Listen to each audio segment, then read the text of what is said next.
Hello everyone, welcome to our YouTube channel law by AN. और आज हम start करने जा रहे हैं इंडियन कॉन्ट्रैक्ट एक्ट के अंदर कि आज की क्लास में जो हम पढ़ेंगे वो ये पढ़ेंगे। सबसे पहली बात कि कॉन्ट्रैक्ट एक्ट जो है उसके अंदर जो कॉन्ट्रैक्ट है ना, वो कॉन्ट्रैक्ट होता क्या है, कॉन्ट्रैक्ट कहाँ पे डिफाइन किया गया है और बेसिकली ये बनता कैसे है, कॉन्ट्रैक्ट एक्ट का फॉर्मेशन। आज हम ये तीनों पॉइंट क्लियर करेंगे कि कॉन्ट्रैक्ट कहाँ डिफाइन किया गया है, कैसे बनता है और इसका फॉर्मेशन क्या है। ये हम आज की क्लास के अंदर आज की क्लास के अंदर हम पढ़ेंगे। तो सबसे पहले कि कॉन्ट्रैक्ट डिफाइन कहाँ किया गया है। कॉन्ट्रैक्ट जो है वो हमको डिफाइन किया गया है सेक्शन 2 क्लोज एच के अंदर। सेक्शन 2 क्लोज एच के अंदर जो डेफिनेशन, जो इंटरप्रिटेशन क्लोज है इंडियन कॉन्ट्रैक्ट एक्ट की, उसके अंदर डिफाइन किया गया है कि कॉन्ट्रैक्ट क्या होता है, कॉन्ट्रैक्ट क्या होता है। तो इसके अंदर डिफाइन क्या किया गया है, देखो हम ये बेयर एक्ट लैंग्वेज पढ़ेंगे।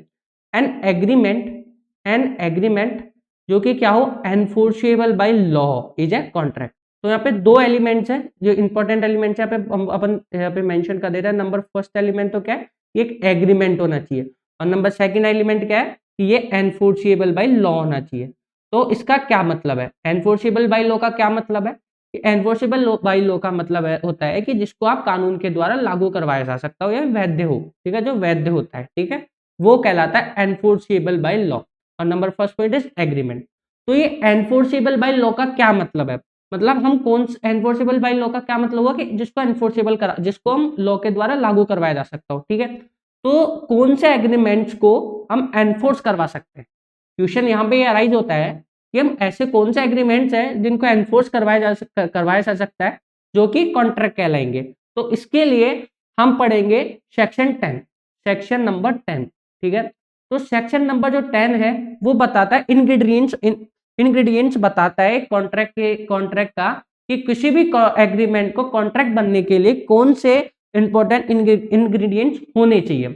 तो सेक्शन 10 की जब हम डेफिनेशन पढ़ते हैं तो इसके अंदर जो हम सेक्शन 10 को अगर हम पढ़ते हैं तो इसके अंदर 4 एलिमेंट्स बताता है। किसी भी एक कॉन्ट्रैक्ट को वैलिड कॉन्ट्रैक्ट होने के लिए 4 एलिमेंट्स बताता है, ठीक है। तो इसकी हेडिंग है व्हाट एग्रीमेंट्स आर कॉन्ट्रैक्ट, कौन से एग्रीमेंट्स कॉन्ट्रैक्ट कहलाते हैं। सेक्शन 10 बोलता है ऑल एग्रीमेंट्स आर कॉन्ट्रैक्ट, वो सारे एग्रीमेंट्स है ना वो कॉन्ट्रैक्ट कहलाएंगे। कब कहलाएंगे, if they are made by, कैसे, अगर जो भी सारे एग्रीमेंट्स है ना वो कॉन्ट्रैक्ट कहलाएंगे अगर वो बने हुए हो, number first, by free consent. तो नंबर पहला पॉइंट, हम इसको पहला पॉइंट नाम देते हैं नंबर फर्स्ट, अगर वो एग्रीमेंट फ्री कंसेंट से बने हो तो वो फ्री कंसेंट से बने होने चाहिए, ठीक है। Number second point is parties are competent to contract. तो सेकंड पॉइंट इज कॉम्पिटेंसी, कि पार्टीज क्या होनी चाहिए, कॉम्पिटेंट होनी चाहिए एग्रीमेंट बनाने के लिए, ठीक है। Number third point, for a lawful consideration and with the lawful object. Number third point होता है कि लॉफुल कंसिडरेशन होना चाहिए विद लॉफुल ऑब्जेक्ट होना चाहिए। और नंबर फोर पॉइंट क्या है, declare to be void, not declare to be void, कि वो जो एग्रीमेंट है ना वो वॉइड डिक्लेयर नहीं होना चाहिए। सेक्शन 10 हमको क्या बताता है, सेक्शन 10 हमको ये बताता है कि कोई सारे एग्रीमेंट्स है ना कॉन्ट्रैक्ट होंगे, लेकिन वो कब होंगे, वो सारे एग्रीमेंट्स कॉन्ट्रैक्ट तब होंगे जब वो इन 4 एलिमेंट्स के साथ बने हुए हो। 4 एलिमेंट्स कौन कौन से, free consent of the parties, number second parties are competent to contract, number third point lawful consideration and with lawful object, और number fourth point not expressly declare void, वो वॉइड डिक्लेयर नहीं होनी चाहिए, ठीक है। ये हमको बताता है सेक्शन 10, सेक्शन नंबर 10 हमको ये चीज बताता है। तो जो ये अब क्वेश्चन जो अराइज होता है, यहाँ पे क्वेश्चन अराइज होता है कि ठीक है हम ये पढ़े कि कौन कौन से एग्रीमेंट्स और कॉन्ट्रैक्ट होते हैं। तो इसके अंदर हमने अभी तक देखो दो चीज पढ़ी है, वो मैं अपन यहाँ पे मेंशन कर लेते हैं। सेक्शन 2 क्लॉज एच के अकॉर्डिंग कब एक कॉन्ट्रैक्ट कब कब कहलाता है, कब कहलाता है, जब कोई एग्रीमेंट हो, क्या होना चाहिए, नंबर फर्स्ट इज एग्रीमेंट होना चाहिए, और नंबर एग्रीमेंट होना चाहिए, और number second is enforceable, enforceable by law होना चाहिए। तो एनफोर्सिएबल बाय लॉ होना चाहिए। इसके लिए हमने पढ़ा कि एनफोर्सिएबल बाय लॉ कब माना जाएगा। एनफोर्सिएबल लॉ कौन से एग्रीमेंट्स को एनफोर्सिएबल लॉ माने जाएंगे, जब वहां पे सेक्शन 10 के एलिमेंट्स, जब वहां पे सेक्शन 10 के एलिमेंट्स आर देयर, ठीक है। सेक्शन 10 के एलिमेंट्स अगर वहां पे होंगे तो उन एग्रीमेंट्स को हम क्या मानेंगे, उन एग्रीमेंट्स को हम मानेंगे एनफोर्सिबल बाय लॉ। और सेक्शन 10 हमको क्या बताता है, 4 पॉइंट्स बताता है। सेक्शन नंबर 10 जो है वो हमको 4 पॉइंट्स बताता है। कौन कौन से 4 पॉइंट बताता है, ये बोलता है कि नंबर फर्स्ट तो ये है कि यहाँ पे फ्री कंसेंट होनी चाहिए, फ्री कंसेंट किसकी, free consent of parties. Number second point कि parties are competent, parties are तो कंपिटेंसी होनी चाहिए, ठीक है, parties are competent to made a contract. Number third point lawful consideration, lawful consideration, lawful consideration with lawful object, ठीक है। Number four point not declare void, void नहीं होना चाहिए। ये 4 पॉइंट्स बताता है हमको सेक्शन 10, ठीक है, सेक्शन 10 बताता है। तो जो फ्री कंसेंट है वो कहाँ पे डिफाइन की गई है, फ्री कंसेंट डिफाइन की गई है सेक्शन 13 से लेकर 20, सेक्शन 13 से लेकर 22 तक, सेक्शन 13 से 22 तक free consent of the parties को डिफाइन किया गया है। नेक्स्ट पॉइंट इज कि जो ये कॉम्पिटेंसी, कॉम्पिटेंसी कहाँ पे डिफाइन किया गया है, कॉम्पिटेंसी डिफाइन किया गया है सेक्शन 11 एंड सेक्शन 12 के अंदर, ठीक है। और लॉफुल कंसिडरेशन को कहाँ डिफाइन किया गया है, ये डिफाइन किया गया है सेक्शन 23 से लेके सेक्शन 25 तक, ठीक है, सेक्शन 23 टू सेक्शन 25। और वॉइड जो है वो काफी सारे सेक्शंस है, वो जब हम इस वाले पॉइंट पे आएंगे, वॉइड वाले पॉइंट पे, तब हम एक साथ उसको डील करेंगे। तो अब हमने समझा कि एक कॉन्ट्रैक्ट बनने के लिए दो चीजें होनी चाहिए, दो इंपॉर्टेंट एलिमेंट्स होने चाहिए। नंबर फर्स्ट की एग्रीमेंट होना चाहिए, और वो एग्रीमेंट क्या होना चाहिए, एनफोर्सिएबल बाय लॉ होना चाहिए, ठीक है, ये होना चाहिए। तो अब क्वेश्चन ये राइज होता है कि सर ये एग्रीमेंट क्या होता है, क्वेश्चन नाउ द क्वेश्चन क्या राइज होता है कि एग्रीमेंट होता क्या है, एग्रीमेंट क्या होता है। तो एग्रीमेंट क्या होता है इसको समझने के लिए, ठीक है, एक सेकंड, एक पॉइंट और रह गया सेक्शन 10 का, वो मैं एक बार पहले बता देता हूँ। सेक्शन 10 के अंदर एक और बात ये कहता है कि कोई भी कॉन्ट्रैक्ट है ना, वो अगर आपको बनाना है तो ये चारों पॉइंट्स, तो ये जो चार एलिमेंट्स है ना, ये अवेलेबल होने चाहिए। और अगर ये चारों पॉइंट्स नहीं होते हैं तो वो एक वैलिड कॉन्ट्रैक्ट नहीं होता है, ठीक है। लेकिन इन केस, लेकिन अगर ये चार के एलिमेंट्स होंगे तो वो कॉन्ट्रैक्ट माना जाएगा। लेकिन इसके अंदर एक्स्ट्रा एक अदर बात और बोलता है ये सेक्शन, ये बोलता है कि अगर कोई भी एडिशनल रिक्वायरमेंट होती है in case of special law, कि जो अगर कोई भी स्पेशल लॉज होते हैं ना, किसी भी कोई भी अगर स्पेशल लॉज होते हैं ना, स्पेशल लॉज, तो स्पेशल लॉज के केस के अंदर यहाँ पे एक एडिशनल रिक्वायरमेंट होती है स्पेशल लॉज के केस के अंदर।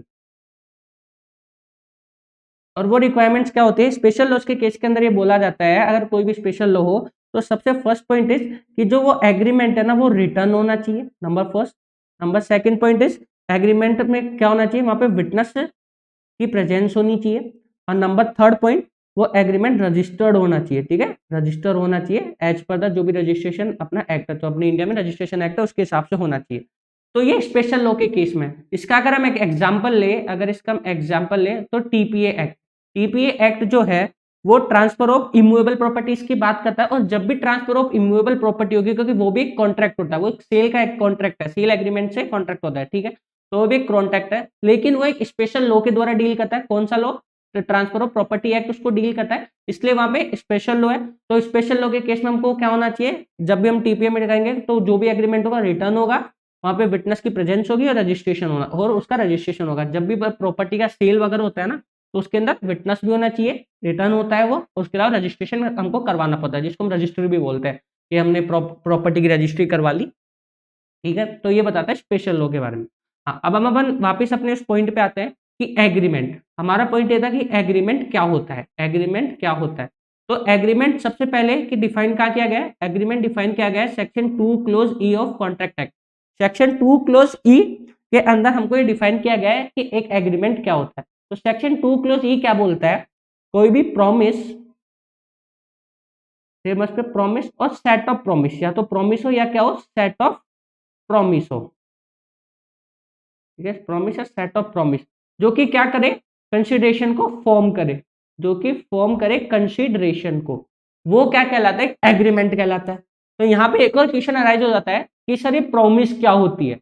एग्रीमेंट को समझने से पहले हमको ये भी पता होना चाहिए प्रॉमिस क्या होती है। और अगर हम प्रॉमिस पढ़ते हैं तो प्रॉमिस से पहले हमको एक और पॉइंट जो हमको पता होना चाहिए, वो पता होना चाहिए कि सब प्रपोजल क्या होता है। सबसे पहला पॉइंट कि प्रपोजल क्या होता है। तो यहीं से हम स्टार्ट करते हैं अपना फॉर्मेशन ऑफ ए कॉन्ट्रैक्ट, कि एक कॉन्ट्रैक्ट का फॉर्मेशन कैसे होता है। तो इसके लिए हम एक बेयर एक्ट ओपन करते हैं। सबसे पहले उस बेयर एक्ट की मदद से हम ये पढ़ेंगे कि जो ये प्रॉमिस है, प्रॉमिस की प्रपोजल है, सबसे पहले हम पढ़ेंगे प्रपोजल की डेफिनेशन क्या है, और उसके बाद हम प्रॉमिस पढ़ेंगे और फिर एग्रीमेंट पढ़ेंगे, तो हमको ये अच्छे से समझ में आएगा। सबसे पहले की बात ये कि प्रपोजल कहाँ पे डिफाइन है। प्रपोजल डिफाइन है हमारे सेक्शन 2 क्लोज ए के अंदर। सेक्शन 2 क्लोज ए के अंदर डिफाइन किया गया है प्रपोजल। तो अब इसको पढ़ते हैं, प्रपोजल किसे कहते हैं according to Indian contract act. तो इसमें बोला गया है व्हेन वन पर्सन, जब कोई भी एक पर्सन सिग्निफाइज करता है। यहाँ पे सिग्निफाइज का मतलब क्या होता है? सिग्निफाइज का मतलब होता है कम्युनिकेट करना या फिर कोई एक्सटर्नल मैनिफेस्टेशन या कम्युनिकेट करना, ठीक है। सिग्निफाइज का मतलब ये होता है, ठीक है। तो when one person signifies, communicate करता है टू अनदर, किसी दूसरे पर्सन को। तो एक चीज क्या समझा हमने कि one person signifies to another, communicate करता है किसी अनदर, मतलब किसी भी कॉन्ट्रैक्ट के लिए सबसे पहले कि दो पर्सन तो होने नेसेसरी है। अगर कोई भी कॉन्ट्रैक्ट करना है आपको तो दो पर्सन होना जरूरी है, ठीक है। तो सबसे पहली बात कि एक पर्सन होना चाहिए जो कि क्या करेगा, सिग्निफाई करेगा। तो हम इसको पॉइंट नंबर 1 डालते हैं कि पर्सन क्या करता है, सिग्निफाई करता है, ठीक है। सिग्निफाई करता है किसी दूसरे पर्सन को, क्या करता है, हिज विलिंगनेस टू डू और एब्सटेन। उसकी क्या चीज को शो करता है वो, विलिंगनेस, उसकी चाहत को शो करता है, कम्युनिकेट करता है, सॉरी कम्युनिकेट करता है। इस विलिंगनेस मतलब उसकी कम्युनिकेट करता है विलिंगनेस को टू डू और एब्सटेन फ्रॉम डूइंग एनीथिंग, कुछ करने या कुछ ना करने के लिए वो अपनी विलिंगनेस शो करता है, विलिंगनेस कम्युनिकेट करता है किसी अदर पर्सन को। और वो उसका इंटेंशन क्या होता है, उसका व्यू क्या होता है, view to obtaining the assent of that, मतलब उसका व्यू क्या होता है कि obtaining the assent. Number 3rd point is obtaining the assent. वो उस जो भी वो कम्युनिकेट कर रहा है उसकी अपनी विलिंगनेस सेकंड पर्सन को, उस सेकंड पर्सन से जो जिसने कम्युनिकेट किया है उसको क्या मिलनी चाहिए, असेंट मिलनी चाहिए। इस व्यू से वो कम्युनिकेट करता है, ठीक है। क्या करता है, कम्युनिकेट करता है जो भी एक्ट करना है वो ना करने के लिए, वो क्या कहलाता है, प्रपोजल कहलाता है। हम इसको एक बार वापस पढ़ते हैं। प्रपोजल किसे कहेंगे, जब कोई भी एक पर्सन दूसरे पर्सन को कम्युनिकेट करता है उसकी विलिंगनेस कुछ करने या ना करने के लिए, और उस जो विलिंगनेस को, जो उसकी विलिंगनेस है उसका व्यू ये है कि उसके ऊपर उसको ऑब्टेन करे, वो क्या करे, एसेंट ऑब्टेन करे, जो एज इट इज उसने बोला है, जो प्रपोजल उसने दिया है उस प्रपोजल के ऊपर उसको एक्सेप्टेंस मिले, तो वो क्या होता है, प्रपोजल होता है। प्रपोजल का सॉरी एक्सेप्टेंस नहीं मिलेगी, मतलब व्यू कि इस व्यू से भेजता है कि एसेंट मिले। तो जब वो व्यू से जो भेजता है ना, कम्युनिकेट करता है, तो हम उसको क्या बोलते हैं, प्रपोजल बोलते हैं। हम उसको प्रपोजल बोलते हैं। हम इसको एक एग्जाम्पल की मदद से समझते हैं।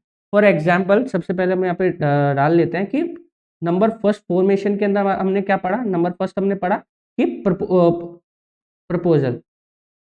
प्रपोजल जो कि कहाँ पे डिफाइन है, ये डिफाइन है सेक्शन 2 क्लोज ए के अंदर डिफाइन है।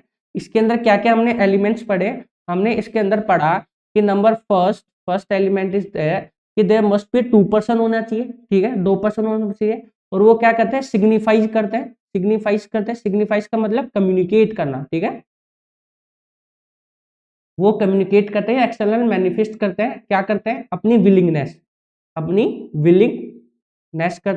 को कम्युनिकेट करते हैं टू ऑब्टेन और टू एब्सटेन, कुछ करने या कुछ ना करने के लिए। और वो उसका व्यू क्या होता है, it's view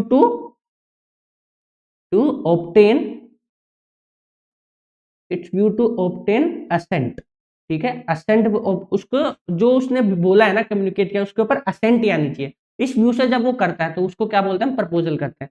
for example mister B से कहता है, मिस्टर ए क्या कहता है मिस्टर बी से कि आपके पास जो गाड़ी है ना अल्टो, आपके पास जो अल्टो गाड़ी है, कार है आपके पास, मुझे उस कार को खरीदना है, ठीक है। तो ये एक ऑफर देता है, ऑफर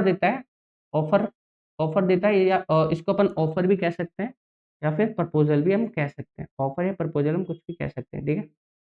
एक मिनट, ठीक है। तो जब ए है ना बी को कोई भी ऑफर प्रपोजल देता है ना, प्रपोजल मतलब प्रपोजल देता है ए बी को कि मेरे को आपकी कार खरीदनी है 1 लाख रुपए के अंदर। और उसका व्यू क्या होता है, ए का व्यू है कि इसके ऊपर बी की असेंट आनी चाहिए कि हाँ सर मैं आपको बेचूंगा। तो इस व्यू से जब कोई भी पर्सन एक प्रपोजल देता है अनदर पर्सन को, तो वो क्या कहलाता है, वो कहलाता है प्रपोजल। वो क्या कहलाता है, प्रपोजल। तो हमने समझा अब प्रपोजल किसे कहते हैं। प्रपोजल हम समझ में आए सेक्शन 2 क्लोज ए के हिसाब से कि when one person communicates his willingness to another person for any act, और उस एक्ट का कहना फॉर डू और एब्सटेन, कुछ करने ना करने के लिए, with the view to obtain the assent on that, बस जो उसने बोला है उसके ऊपर कम्युनिकेट किया, उसके ऊपर असेंट लेने के व्यू से जब कोई भी पर्सन कुछ करता है, कोई भी मतलब प्रपोजल कम्युनिकेट करता है, तो वो क्या कहलाएगा, वो कहलाता है प्रपोजल कहलाता है। ठीक है, अब सेकंड पॉइंट कि ठीक है हमने प्रपोजल समझा, तो अब प्रोमिस क्या होता है। सेकंड पॉइंट जो होता है कि प्रोमिस क्या होता है। तो सेक्शन प्रोमिस जो है ना, प्रोमिस हमको डिफाइन करता है सेक्शन 2 क्लोज बी के अंदर, और इसके साथ हमको सेक्शन 2 क्लोज सी भी पढ़ना होता है। तो हम पहले सेक्शन 2 क्लोज सी को पढ़ लेते हैं। सेक्शन 2 क्लोज सी क्या बोलता है, एक बहुत इजी सा पॉइंट है, बहुत इजी सी डेफिनेशन है ये। ठीक है, इसको हम समझ लेते हैं। द पर्सन, ये हमको बताता है कि प्रोमिसर कौन होता है और प्रोमिसी कौन होता है। प्रोमिसर कौन होता है, सबसे पहले पर्सन मेकिंग द प्रपोजल, जो पर्सन प्रपोजल देता है वो प्रोमिसर कहलाता है, and the person who accepting, और जो पर्सन एक्सेप्ट करता है ना वो कौन कहलाता है, वो प्रोमिसी कहलाता है। फॉर एग्जाम्पल ए, और यहाँ पे है बी है, ए एक ऑफर देता है बी को कि मुझे आपकी कार खरीदनी है 1 लाख रुपए में, ठीक है, और बी उसको एक्सेप्ट करता है कि हाँ ठीक है मैं रेडी हूं आपको उसको बेचने के लिए, ठीक है, मैं आपको उसको सेल करने के लिए रेडी हूं। तो यहाँ पे प्रपोजल प्रोमिसर, सॉरी, तो यहाँ पे प्रपोजल किसने दिया, ए ने, तो ए क्या कहलाएगा, ए कहलाएगा प्रोमिसर, ठीक है, और बी, क्योंकि बी ने एक्सेप्ट किया है तो बी क्या कहलाएगा, प्रोमिसी, ठीक है, प्रोमिसी कहलाएगा। हम ये जो प्रोमिसर होता है उसको ऑफरर भी बोलते हैं, प्रोमिसर को ऑफरर भी बोलते हैं और प्रोमिसी को ऑफरी भी बोलते हैं, ये ध्यान रखना, ठीक है, प्रोमिसर को ऑफरर भी बोलते हैं और प्रोमिसी को ऑफरी भी बोलते हैं। तो जो पर्सन प्रपोजल देता है वो क्या कहलाता है, ऑफरर कहलाता है या प्रोमिसर कहलाता है, और जो पर्सन एक्सेप्ट करता है वो प्रोमिसी या ऑफरी कहलाता है। ठीक है, ये हमको समझ में आ गया। अब हम आगे समझते हैं कि प्रोमिस क्या होती है, प्रोमिस होती क्या है। सेक्शन 2 क्लोज बी हमको ये हमको बताता है कि जो प्रोमिस है ना वो प्रोमिस होती क्या है।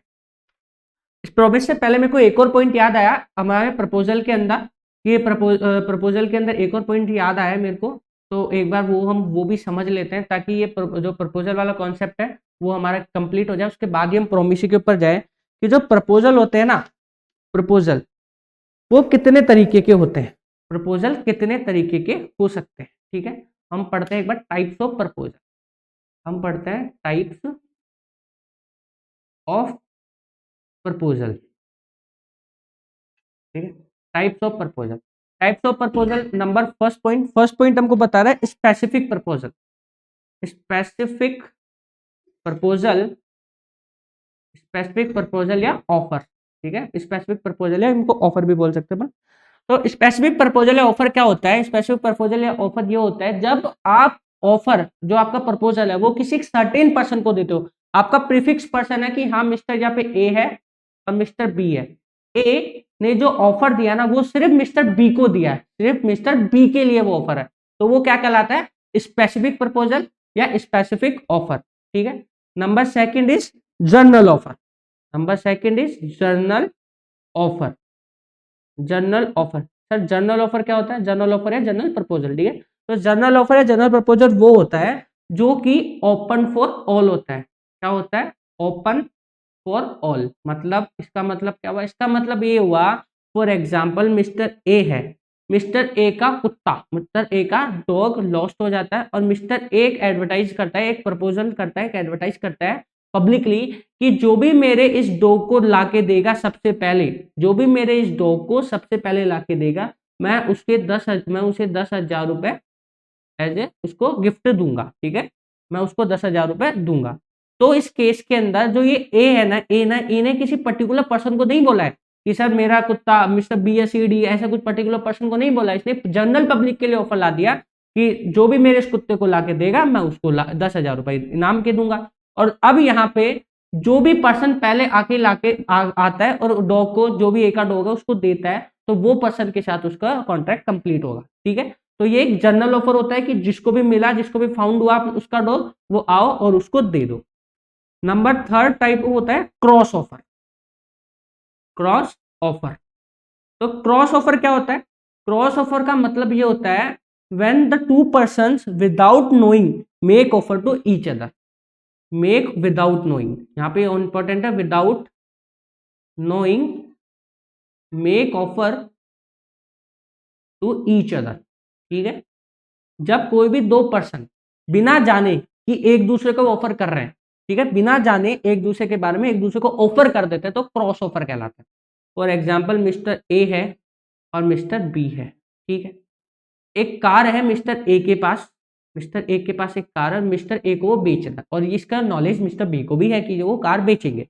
तो मिस्टर ए बी को एक ऑफर देते हैं कि आप मेरी कार 1 लाख रुपए में खरीद लो। ठीक है, आप मेरी, अगर आप चाहते हो मेरी कार खरीदना तो 1 लाख रुपए मैं आपको बेच सकता हूँ, ये ऑफर देता है। और उसी टाइम पे बिना, मतलब बी को ये ऑफर रिसीव नहीं हुआ, उससे पहले बी भी एक ऑफर देता है कि आप आपकी कार बेचना चाहते हो और मेरे को कार खरीदनी है, तो मैं आपकी कार को 80,000 रुपए में खरीद सकता हूँ, 80,000 रुपीज में मैं आपकी कार को खरीद सकता हूँ। तो यहाँ पे क्या हुआ, ए ने भी एक ऑफर दे दिया, बी ने भी ऑफर दे दिया, लेकिन दोनों को पता नहीं है, without knowing each other's offer, दोनों एक दूसरे को ऑफर दे देते हैं कि मैं आपकी कार को खरीदना चाहता हूँ इतने रुपए में, बी कह रहा है मैं आपकी कार को 80,000 रुपए में खरीदना चाहता हूँ। तो ये क्या कहलाएगा, ये क्या कहलाता है, क्रॉस ऑफर कहलाता है। ये क्या कहलाता है, क्रॉस ऑफर कहलाता है। ठीक है, तो इसके कॉन्सिक्वेंसेस क्या होते हैं, इसके कॉन्सिक्वेंसेस क्या होते हैं, क्रॉस ऑफर के केस में कॉन्सिक्वेंसेस क्या होता है। नंबर फर्स्ट कॉन्सिक्वेंसेस तो ये है कि जो ये ऑफर है ना, do not cancel each other, एक दूसरे को ऑफर को कैंसिल नहीं करते। क्या नहीं करते, do not cancel each other's offer. सबसे फर्स्ट पॉइंट कि एक दूसरे के ऑफर को कैंसिल नहीं करते हैं।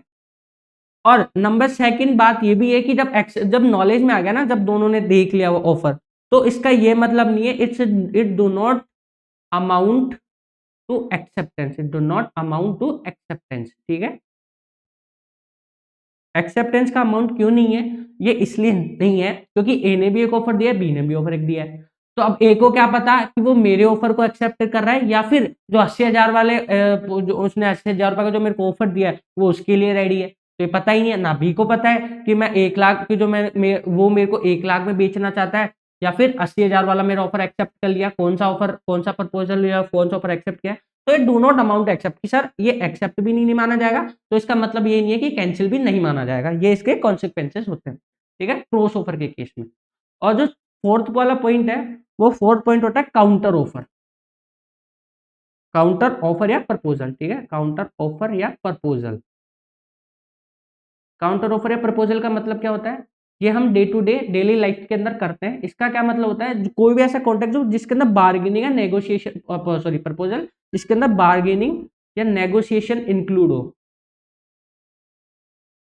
बार्गेनिंग या नेगोशिएशन। बार्गेनिंग नेगोशिएशन मतलब कि ए जाता है एक शॉप के ऊपर जाता है, मिस्टर ए, बी एक शॉपकीपर है, ठीक है, दुकान वाला बंदा है।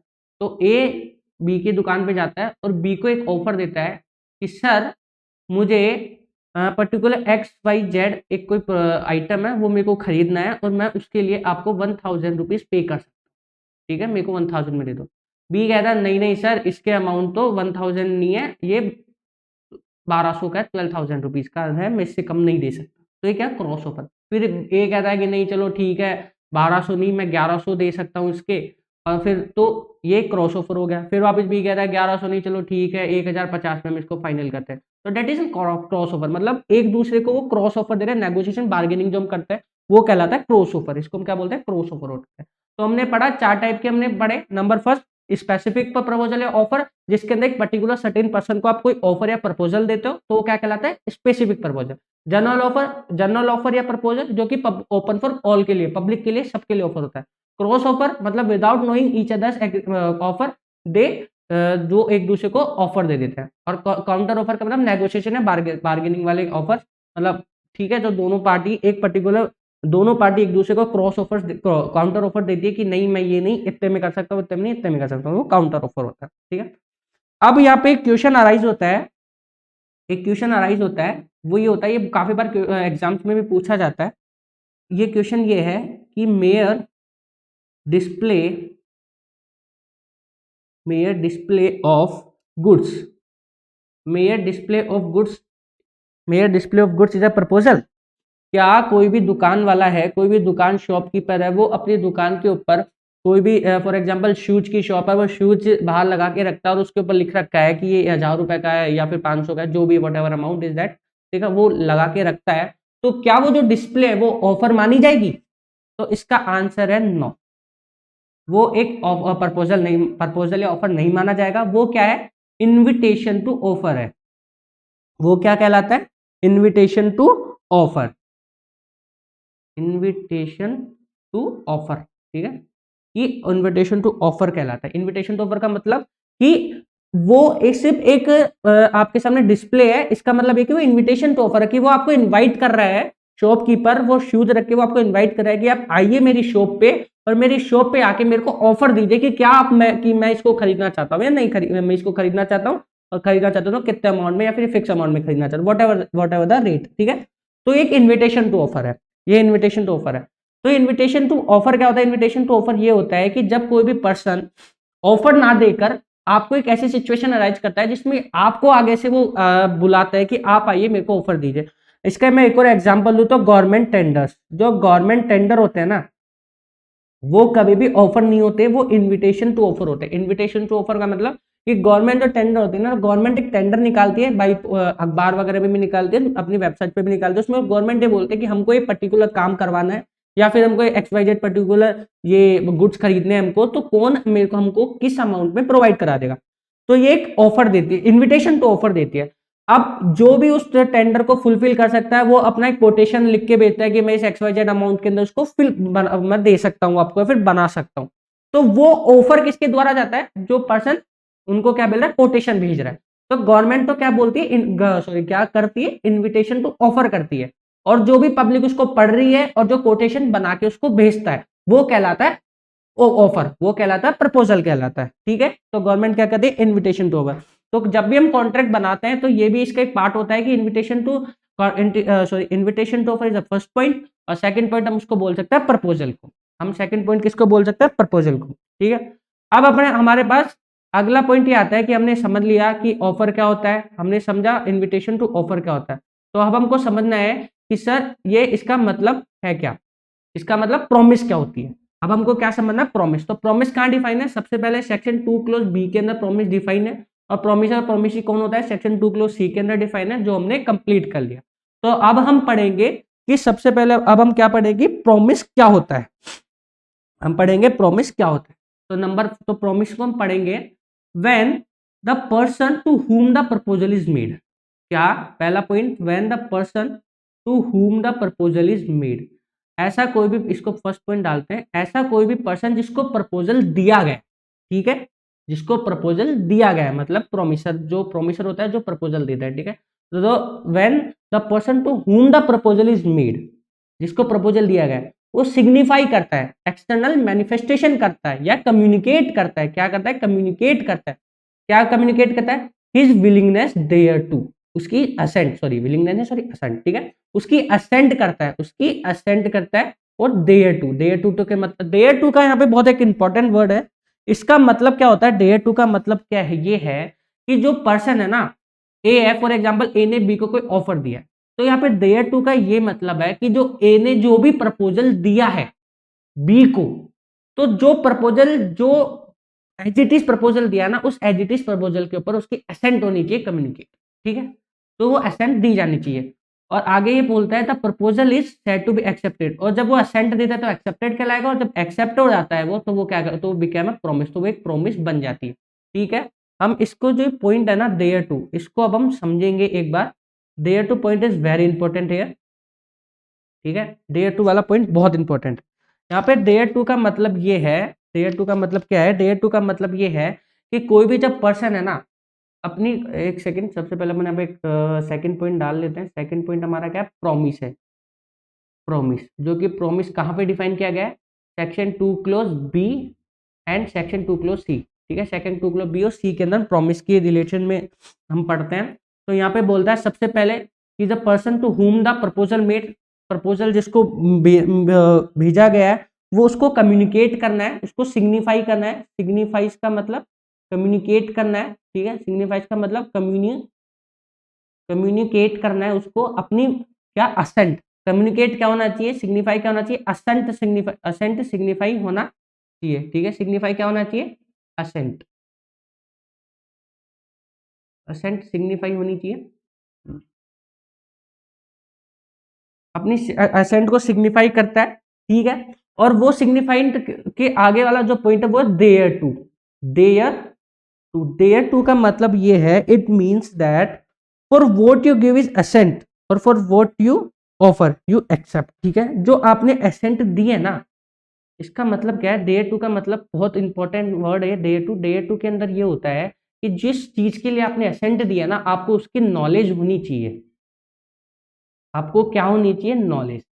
A for example mister A है, ठीक है, और बी को कैसे ऑफर देता है, और बी ने वो जो उसकी एक्सेप्टेंस दी है ना, उसकी बी को नॉलेज होनी चाहिए। डेयर टू का मतलब यहाँ पे ये है, ठीक है। डेयर टू का मतलब नॉलेज बहुत जरूरी है उसके जो भी उसने एक्सेप्ट किया है, ठीक है। हम एक एग्जाम्पल लेते हैं, ठीक है, एक इलस्ट्रेशन समझ लो। चाहिए मिस्टर ए है, ठीक है, और मिस्टर बी ए है।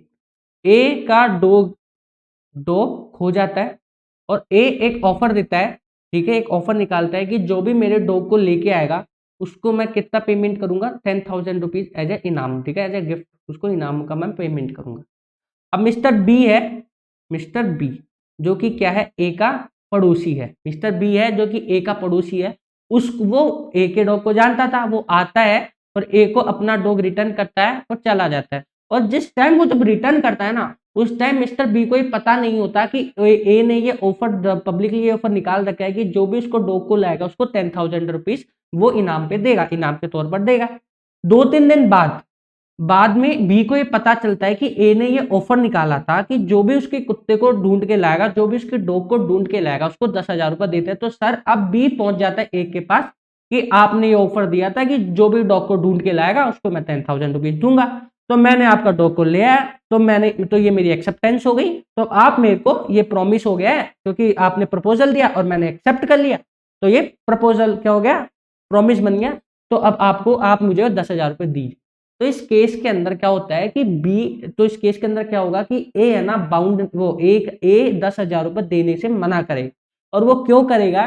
क्योंकि ए ये कहता है, ए ये बोलता है कि at the time when you accept at the time when you perform this, मतलब जब आपने कुत्ते को मुझे लौटाया तब आपको मेरे ऑफर के बारे में पता ही नहीं था, आपको मेरे ऑफर के बारे में नॉलेज ही नहीं थी। और जब आपको मेरे ऑफर की नॉलेज ही नहीं थी तो आप एक्सेप्टेंस हुई नहीं, एक्सेप्टेंस को माना ही नहीं जाएगा, ठीक है।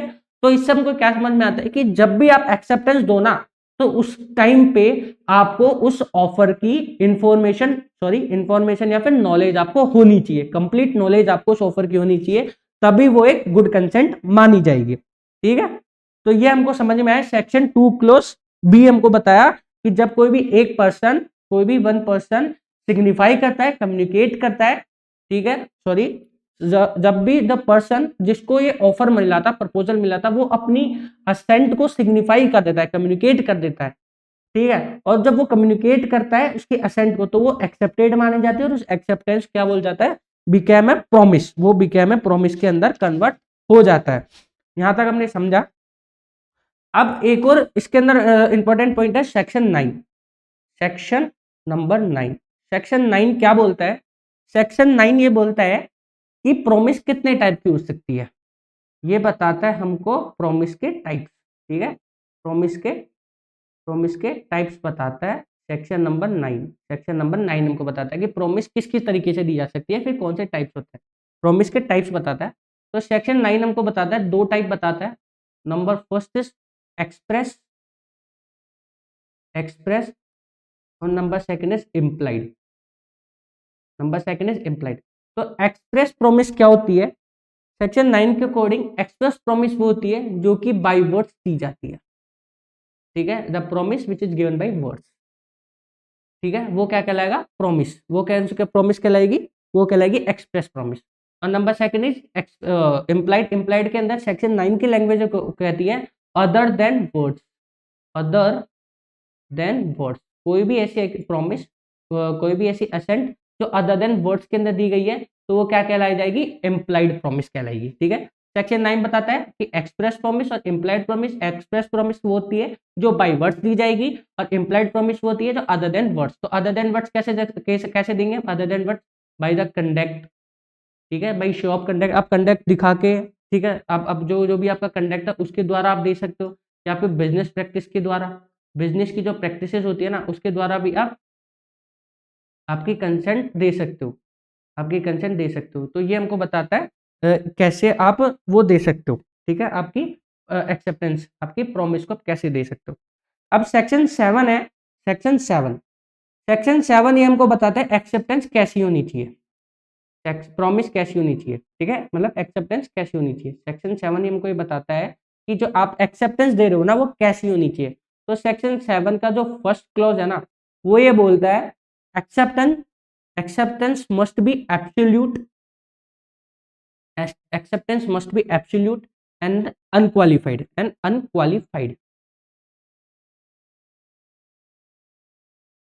एक्सेप्टेंस मस्ट बी एब्सोल्यूट होनी चाहिए और अनक्वालिफाइड होनी चाहिए, कि एक्सेप्टेंस जिस सेंस में आपसे मांगी गई उस सेंस में होनी चाहिए, बिल्कुल एब्सोल्यूट और अनक्वालिफाइड, बिना किसी कंडीशन लाइक दैट होनी चाहिए, ठीक है। और नंबर जो सेकंड पॉइंट है, सेकंड पैरा है, जो वो क्या बोलता है, सेकंड पैरा ये बोलता है कि जो एक्सेप्टेंस है ना वो एक्सप्रेस होनी चाहिए, एक्सप्रेस होनी चाहिए इन किस तरीके से, in some usual, in some usual, in some usual and reasonable manner, in some usable and reasonable, in reasonable manner, कि जो आप एक्सेप्टेंस दे रहे हो ना वो एक्सप्रेस हो और सम यूजुअल और रीजनेबल मैनर के अंदर होनी चाहिए आपकी एक्सेप्टेंस। सेकंड पैरा बोलता है, फर्स्ट पैरा तो बोलता है कि आपकी जो एक्सेप्टेंस है वो एब्सोल्यूट होनी चाहिए, अनक्वालिफाइड होनी चाहिए, और जो सेकंड पैरा वो बात क्या करता है कि आपकी एक्सेप्टेंस जो एक्सप्रेस होनी चाहिए वो यूजुअल और रीजनेबल मैनर के अंदर दी जानी चाहिए। इसके अलावा सेक्शन पैरा सेकंड ये भी बात करता है कि अगर कोई भी आपकी जो एक्सेप्टेंस है, आपकी जो एक्सेप्टेंस है वो उसका कोई प्रेस्क्राइब मैनर है, एक्सेप्टेंस का क्या है, कोई प्रेस्क्राइब मैनर है, एक्सेप्टेंस का अगर कोई भी प्रेस्क्राइब मैनर है तो उस प्रेस्क्राइब मैनर में होनी चाहिए। तो सेक्शन का जो सेकंड पैरा है इसको हम समझते हैं प्रेस्क्राइब मैनर का मतलब क्या है। फॉर एग्जांपल जो ए है वो एक प्रपोजल देता है मिस्टर बी को और उसके अंदर बोलता है कि आप जो ये एक्सेप्टेंस दोगे ना इस पर्टिकुलर वे से दोगे या इस पर्टिकुलर टाइम पीरियड में दोगे या इस तरीके से दोगे, एक पर्टिकुलर मैनर फिक्स कर देता है। तो बी इस चीज के लिए बाउंड होता है कि अगर उस प्रपोजल को एक्सेप्ट कर रहा है तो उस प्रपोजल को जो मैनर फिक्स किया गया है ए के द्वारा उसी मैनर में एक्सेप्टेंस देनी होगी। और इसके आगे ही बोलता है सेकंड पैरा ही इसके आगे ही बात करता है कि अगर मिस्टर बी जिस मैनर जो मैनर फिक्स किया गया है उस मैनर में अपनी एक्सेप्टेंस नहीं देता है और किसी अदर मैनर में एक्सेप्टेंस दे देता है तो एक ए के पास क्या है, तो ए क्या करेगा, मिस्टर ए को एक रीजनेबल टाइम पीरियड में, एक रीजनेबल टाइम पीरियड के अंदर बी को ये कहना होगा कि आपने जो एक्सेप्टेंस दी है ना वो उस प्रेस्क्राइब मैनर में नहीं दी जो मैंने आपको बताया था। तो आप अगर इसको एक्सेप्ट कर रहे हो मेरे प्रपोजल को तो आप उस पर्टिकुलर मैनर के अंदर ही मेरे को आपकी क्या बोल रहे हैं असेंट दीजिए।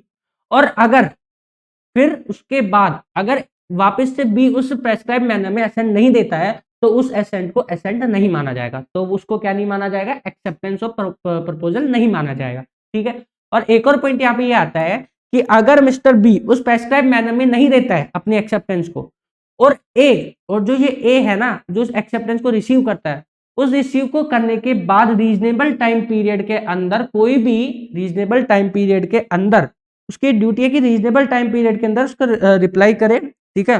तो रीजनेबल टाइम पीरियड के अंदर इंस्टिट करना होगा उसको, रीजनेबल टाइम पीरियड के अंदर ए को इंस्टिट करना होगा बी को कि आप उस मैनर में आपको कीजिए, और अगर नहीं करता है तो नहीं माना जाएगा। और सेकंड हम पॉइंट ये बात कर रहे थे कि अगर जो ए है ना ए उसको जो एक्सेप्टेंस अदर मैनर में मिल गई, अब ए अगर रीजनेबल टाइम पीरियड के अंदर बी को ये नहीं कहता है कि सर आपने जो एक्सेप्टेंस दी है वो उस मैनर में नहीं दी जो मैंने बताया था रीजनेबल टाइम पीरियड में, तो फिर उस एक्सेप्टेंस को एक्सेप्टेंस माना जाएगा, उसको क्या माना जाएगा, एक्सेप्टेंस माना जाएगा।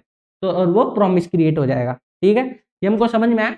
वापिस एक बार हम रिपीट कर लेते हैं। तो जो हमारा जो सेक्शन 7 है वो सेक्शन बात करता है सबसे पहले कि जो एक्सेप्टेंस है वो एब्सोल्यूट होनी चाहिए और अनक्वालिफाइड होनी चाहिए।